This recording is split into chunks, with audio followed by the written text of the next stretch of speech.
You know what I love is how the world conspires and God conspires to make everything right and perfect. Okay, so first of all, you say is my mantra. Okay, and even though I told her the topic of my song, I didn't know what song she was going to sing, so there you go. And I didn't know today's word was joy, and joy is my dharma. So it is my lot in life, as they might put it back in biblical times, to spread joy to the world. That is what I've been given to do, and that's what I intend to do with my presence. So thank you for conspiring universe to make this a wonderful day. So February has arrived. In case anybody didn't notice, it is officially February, and it's a month that we normally devote to love, right? For the most part. I see a lot of red out in the audience, as Tom mentioned. But you know what? A lot of times we get caught up in the Hallmark love, right? And we talk about flowers and cards and chocolate, of course. By the way, Aldi, good deal on the chocolates. Unless we forget the wonderful champagne. Gotta have champagne, right? But today what I want to talk about is leaving that to Friday, the 14th, which is coming up, and really discussing a deeper understanding of love, and in fact, the love that plays in our life, which is the most important, which is self-love, loving of ourselves. So from Corinthians 13:13 we read, "So faith, hope, and love abide, these three. But the greatest of these is love." And Swami Mutkananda reminds us, if you want to experience love, you have to start by loving yourself. I'm going to give you a moment to start thinking about that concept because it's not something I think that a lot of us do very often. So it's something we're going to start wrapping our head around. And I really believe that it is actually one of the hardest things that we can do, to remember that we need to nourish and love ourselves so that we can give and love another. And it's often far easier to just go ahead and give love to somebody else. I love my husband, I love my children, my grandchildren, my dog, my friends, my family. But what about me? What about the inside, right? And when I talk about true love and loving ourselves, I mean the whole self, okay? Inside, outside, good stuff, bad stuff, right?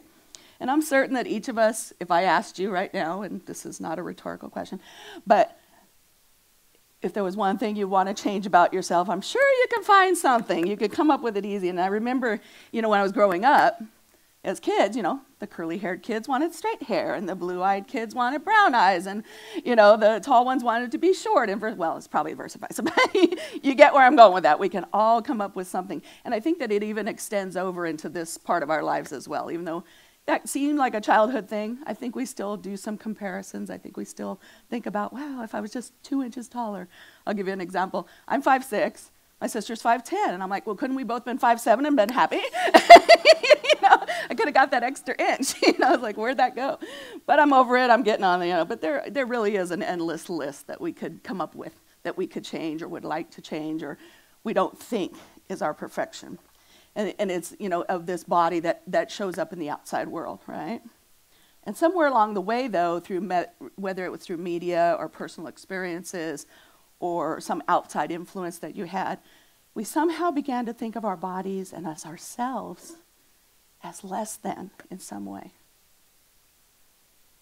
But if we take a moment and we reflect on the fact that God is the only body of love, and we are the expression of God here on earth, how can we not come from that place of love? How can we not start with love? This opportunity, to love ourselves and love this magnificent vehicle that we have been given to navigate this thing that we call life, how can we not love that? This wonderful instrument that we've been given that does so much for us without any input on our part. Think about it for a minute. Our hearts beat, our lungs breathe, our liver filters, our kidneys eliminate, our inner ear balances. I could go on and on. But this is a sermon, not an anatomy lesson. So I'm going to move forward, okay? But you could just think, those were just a few of the things that your body is doing right now as we sit here. So even though the Beatles told us all you need is love, I fear that most of us have been living the country song version of that, which is looking for love in all the wrong places. We've been looking for love outside of ourselves instead of starting from within. And first, you have to love your body, and then those who are related to your body, and then the master of the body, which is the inner self. The truth is that God has no physical body. The only body that God has is the body of love. And if the love you experience in your daily life, the little love that you feel for your friends, your relatives, your pets, and even your possessions, sometimes we love our possessions. That's okay. If that could be turned around toward the inner self and brought inward, that would be enough to bring liberation to your life. But here's where a lot of us might get a little sidetracked. Okay, this is where we jump off the rail a little bit. We forget to love ourselves first. But truly, how can we extend love to others if we do not give ourselves the love that it requires? As within, so without. We must discover love within ourselves before we can extend it to the world. So I'm going to let you in on a little secret. You're allowed to tell other people. We don't have to keep it in the confines of this room. It's not a secret, but it's sacred, okay? You are worthy of love, and you have the ability to love yourself. I'm going to say it again. You are worthy of love, and you have the ability to love yourself. In fact, you need to love yourself first and foremost. And guess what? It's not selfish. It's essential. So let's not get sidetracked here and think that I'm talking about ego love or ego-centered love. And who remembers what the acronym EGO stands for? Edging God out. Yay, the students have become the master. So that's not what I'm trying to say here. But rather, what we're trying to do in this instance is talk about getting our little selves out of the way. Some ministers talk about the little self with a small s, that's us, and the big self, God, with a capital S, right? Getting our little selves out of the way so that God can do the love through us. So that God has that opportunity. Because we've moved out of the forum there, and he has that space to get in there. So true love of yourself is having a deep and joyous respect for you. Being mindful of your God-given abilities and capabilities, and then using them to the fullest extent possible. Who's heard, like, if you have the ability to sing and you don't give that gift to the world is lesser than. We need to be giving our gifts out there to the fullest extent possible. And the gospel, which indicates, without this wholesome, loving respect of yourself, you cannot really love anyone else. Thou shalt love thy neighbor as thyself.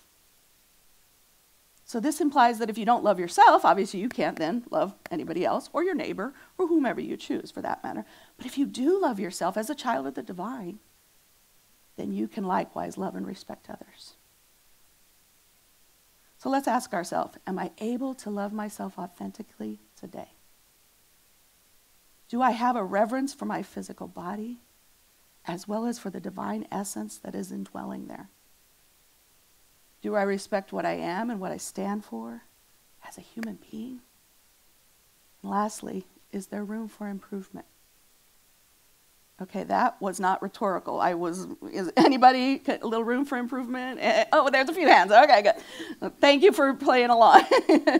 Okay, so luckily for you, I have come prepared to set you on that path to greater understanding of how and when you truly take time to love yourself, that we can give so much more. That we can give then back because we've already nourished ourselves.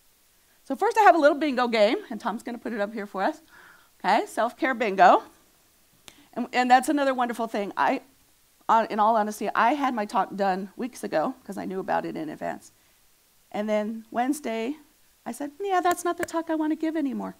And so I rewrote my whole talk.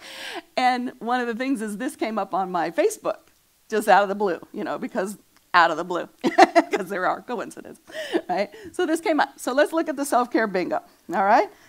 Let's begin. Let's see how many we can cross off this morning, or myself can cross off for that matter. Okay, so let's begin if we go across just the top line, right? All right, let's see. I took a shower. Woo! I got dressed. Oh, and I bet a lot of you are thanking me for that right now. I talked to a friend. I got all these friends that I talked to. Now let's see what comes next. I did not sit with my feelings. Well, there's an oops. I didn't sit with my feelings. Okay, so that's an opportunity. Gave myself a compliment? Nope, don't remember doing that. So no bingo this morning on that one. Let's try another one. Let's go diagonal backwards from this corner to that corner, okay? Let's see how that works out for us. There's that gave myself a compliment thing, and we know I already didn't do that, right? Challenged negative thoughts. Now, when did they think I had time to do that? When I was preparing to come up here and talk? Come on, I really have time for that. Okay, let's see. I was getting ready to be, presenting this talk. I didn't really have time for that. Stayed alive. Woohoo! I did it. I stayed alive today. Let myself cry. No, not this morning. I'm messing up my makeup. And lastly, brush my teeth. Woohoo! So I got 2 out of 5. That's not bad, right? Oh, but wait a minute. The song says 2 out of 3 ain't bad, right? So I guess, I could work on my self-love a little, as well as I'm sure some of you can as well. And I'm guessing that you may need to do so. So there's extra copies of the bingo in the back if you'd like to take one home. And if we don't have enough copies at the end, we'll certainly make some more. But what you could also do if you don't want to play bingo is just simply use it as a reminder that these are some of the things that we can do to nourish ourselves, to love ourselves. So, but how do we start then to fall in love with ourselves, to be in love with who we are? And it seems unlikely to many people that that's a possibility. It might even seem silly, but it's not. It's simply a process of introspection and appreciation, and it's very, very, very possible. I'm here to let you know it's very possible. So here's some tools that you can use to do that. You can foster mindfulness to help you cultivate that self-love. So how would we do that? Being connected to what you feel, to what you think, and what wants to allow you to remain mindful of who you are. And then act on the knowledge that you gain from that insight. We do that in our meditation time, in our practice, right? And then say to yourself, notice those thoughts that you've been thinking and say to yourself, I'm having some thoughts. I wonder what that might mean. And then act on them. Reflect on how these things affect your mood, your health, your behavior. And then become mindful of who you are. You're more likely, when you're mindful, to act in accordance with the wisdom rather than what you perceive others perceive of you. You'll feel the wisdom within. The second thing we can do, which has a lot to do with the bingo, which isn't there anymore, is practice self-care. Oh, what a concept. Nourish yourself. Commit to healthy activities, balanced nutrition, exercise, getting enough sleep. Sleep is so important, people. Don't interrupt my sleep. Playing, what a concept. Let's play, let's have some fun in life. And social interactions, of course, are very, very important. Play the bingo game if you want. And when you show yourself that love, you'll see these type of actions kind of come up more in your life. You'll start to say, wow, I'm feeling better about those things. And you'll continue to take care of your basic needs, even your most basic needs. Because a lot of times those are what gets set aside when we're out caretaking everybody else. How appropriate, again, caretaker meeting after the service, right? I love it. All right, the next thing you can do, now pay attention because this is going to be hard to hear. Forgive yourself. That's right, that's what I said. Forgive yourself, okay? It's so important that you take responsibility for your actions. But it's also important to learn and grow from these mistakes. And know that they are not punishing you, or that they're not there to punish you. So when we do that, we practice self-compassion, and then we just allow that mistake to go away, and we change it. We reframe it. We reframe those lessons, or what I like to call them as opportunities, right? And then we embrace them as a chance to learn and grow. Okay, here's another biggie. Set boundaries. Being able to set limits and say no to activities, interactions, and work that depletes or harms you physically, emotionally, or spiritually is showing self-love and compassion. Who else has a calendar full of things that you should have said no to? Okay, I'm the only one. All right, well, good. Oh, no, wait, there's more hands. Okay. And I was going to go into a big talk here about a recent health episode that I had. But let's just say it was because I overcommitted. I kept giving more of myself than I had. And I was in the hospital with a pretty serious situation, and that was just 3 weeks ago. So think about it. You know, it's okay to say no every now and then, okay? If there are people who are incessantly stressing you out, who inflame you or bring you down, see if you just might be able to take a little break from them. So luckily for me, since I was ill, I've taken a 3-week break from the person that was causing the stress in my life. And you know what? I feel like exponentially better. I mean, I can't believe how great I feel these last 3 weeks. But creating that space, it can help you evaluate those relationships then. If you step away from it for a moment, then you have an opportunity to evaluate that relationship and that commitment and decide which ones that you want to invite back into your life. It's perfectly acceptable. I know you're going to find this hard to believe. It's perfectly acceptable to love somebody out of your life if they are no longer serving you. Okay, and the last thing we're going to do here is live intentionally. When we live with purpose and meaning, what we find is that we make decisions then that support our intentions. Everything kind of just falls into place and falls into line. And this makes you feel great about yourself. And when you accomplish that, it becomes your true purpose in life. And if you set your intention to live a healthy and meaningful way, your actions will then support that intention. And we call that divine providence, right? When you set it out in the universe, it starts to fill up and come back to you. So just choose one way. I'm asking only, this is a simple assignment. Choose one way to start caring for yourself today. And as you work on beginning to accept and love yourself more, then you can exercise more opportunities, more actions that bring on self-love. And then self-love becomes natural, becomes a natural part of who you are. So take some time to start to trust. And as you get to know that really cool person that you are within, you will not abandon those self-care practices. Give yourself love just as fully as you would give it to a child, to a parent, or a friend. A lot of times when we're having conflict, with myself, I sit back and I say, what would I advise a friend to do in this situation? And we have to step out of that and we have to come back to it. So we get that opportunity.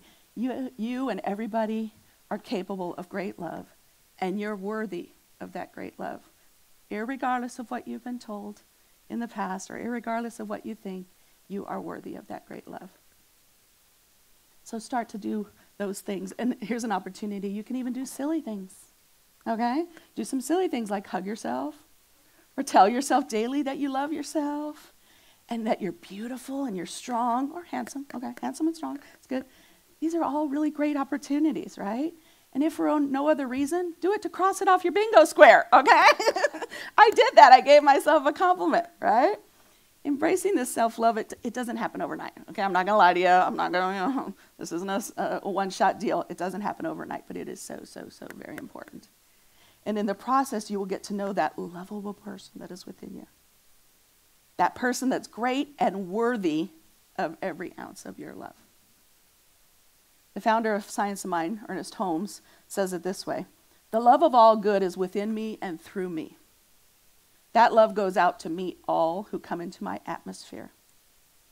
It radiates to all, and flowing through all, my love within me is perfect.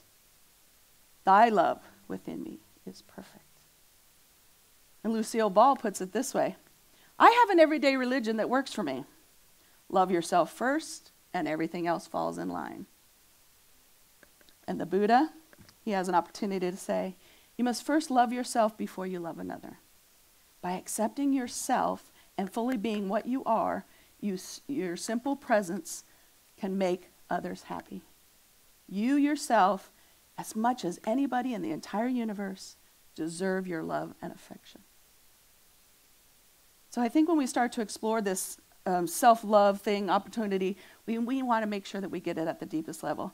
So now that we know it's important and why it's important, and I've given you some wonderful tools to start practicing, let's go ahead and close with a meditation to really cement what we're talking about here. So just take an opportunity to get yourself comfortable. Whatever position you're in is all good. It's all up to you. And just start to do those cleansing breaths in and out. deep breaths, really embody that and get in touch with that lungs and those wonderful opportunities that your body is doing right here and right now. And now know with me, in this moment, there is only love. And begin to feel that love radiating through your whole body.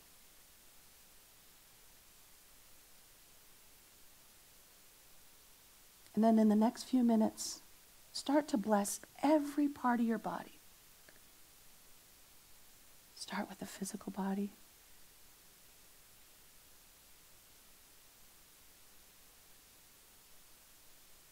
Then the inner.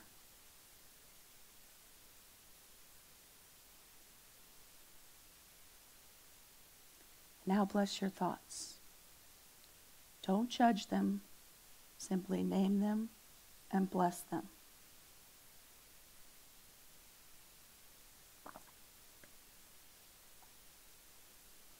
And now begin to feel yourself filled with self-love.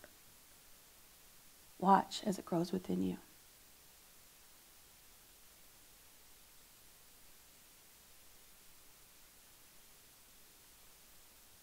Now begin to let that feeling expand. And as the love continues to expand, let it get so big and so large that it bursts forward from your body. And feel the energy of that love slowly expanding to those around you as it begins to grow even more and more.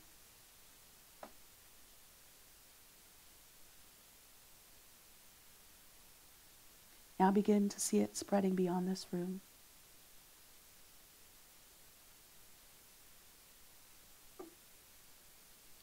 Now feel it moving out into the neighboring town. And as love fills these towns, now you can see it spreading to the states. And as it grows even larger and larger, see it encompassing the world. What the world needs now is love. And then take a moment and imagine for a moment that the whole world is embraced in a loving hug from God. Really get in touch with how that feels.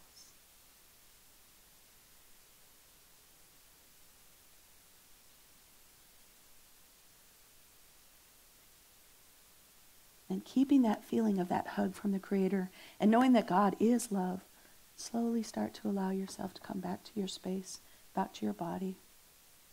Once again, taking a moment and blessing this vehicle that you have been given to navigate this life. A blessing of love for the wonderful vessel that aids you on your human journey. And then begin your awareness back into the room, to the present feeling. But remember, you are wrapped in that love, and you are blessed in this moment. And when you're ready, go ahead and open your eyes.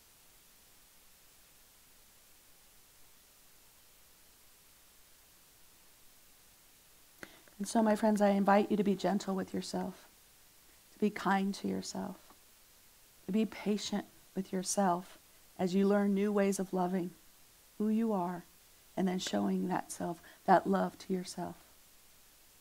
Treat yourself as you would somebody you really loved. Begin now and do the best you can.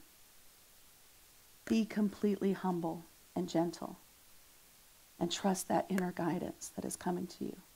That is your source. And then live that best version of yourself.